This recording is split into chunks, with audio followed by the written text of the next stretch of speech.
2014 finale to Sons of Anarchy left you wanting more motorcycles, murder, and mayhem. I've got some great news. It's getting a sequel, and the people behind it are loitering on our balcony. Maybe Damon can shake them down for some intel. Damon? It's true, the Sons of Anarchy legacy continues in Mayans M.C. With me here are the guys to thank for that, the show creator Elgin James and executive producer and director Norberto Barba. Gentlemen, welcome to the IGN balcony up here. Thanks, man. In the shadow of a giant Mayans M.C. Advertisement on the hotel back there. You can't see it in our shot, but it's very impressive, looming over all of Comic-Con back there. It's a lot of J.D. Pardo back there. Yeah, it's true. Since you mentioned JD, tell us about JD, our new protagonist slash anti-hero maybe for Mayans MC. What's he all about? He plays Easy Reyes, and Bert and I were talking earlier. Basically, a lot of our shows is about the death of the American dream and death of several American dreams, his being one of those. He was a kid who was set up as a golden child, was about to cash in on all the hard work he's done, all the hard work his parents had done for him, and then destiny had something else in mind for him. So he went from being in Stanford to being a prospect for an outlaw motorcycle club. Right.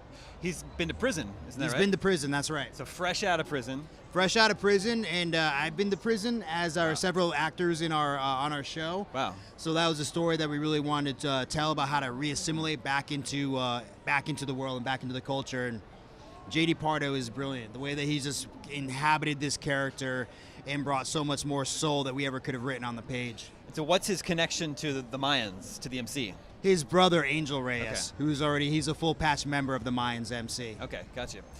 So when you were thinking about expanding the Sons of Anarchy universe, why did you feel like the Mayans were the right club to focus on? Well, that was a Kurt Sutter decision. Yeah. And I know that Kurt had been thinking about it since Sons was on the air. And I think Mayans was an organic sort of connection and continuation of that saga. We'll be focusing on a new club, surely introducing many new characters, but will we also see some returning faces? You'll definitely see our El Padrino, which is Marcus Alvarez. Yeah. Milo Rivera, who's the reason why we even have this show, because of how much soul and depth he gave his character. But yeah, you may see some stuff, maybe worth checking in on September 4th. Yeah. Yeah, you premiere on Tuesday, September 4th. That's right. And the interesting thing about Marcus Alvarez is the Mayans MC that were in Sons were the Northern California chapter, and our Mayans are in the Southern California chapter, and he becomes the cement between the two worlds of Sons and the Mayans. Yeah, he's really the bridge from one show into another. Yeah. That brings us into this new world in that same universe. So we're picking up several years after the ends of Sons of Anarchy, like 4 years, is that right? That's right. Yeah. Jax, obviously, that show ended in the death of Jax. Was there like a vacuum left in his wake where the other clubs tried to move in and take over territory?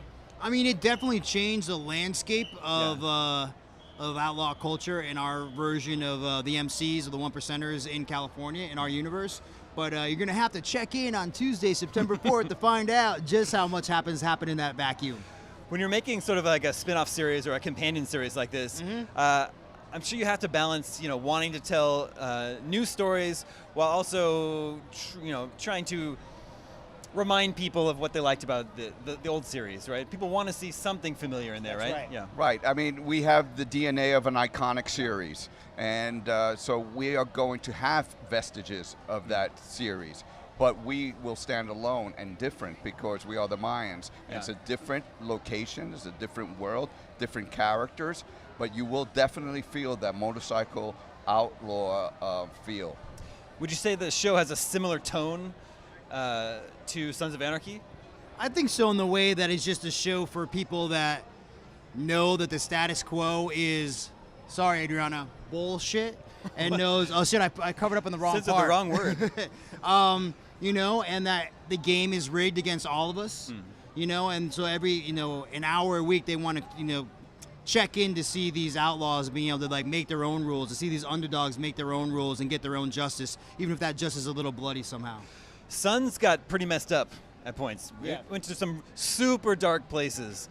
Are you going to be taking us to some pretty dark places with Mayans as well? Mayans will explore, in an organic way, some dark places.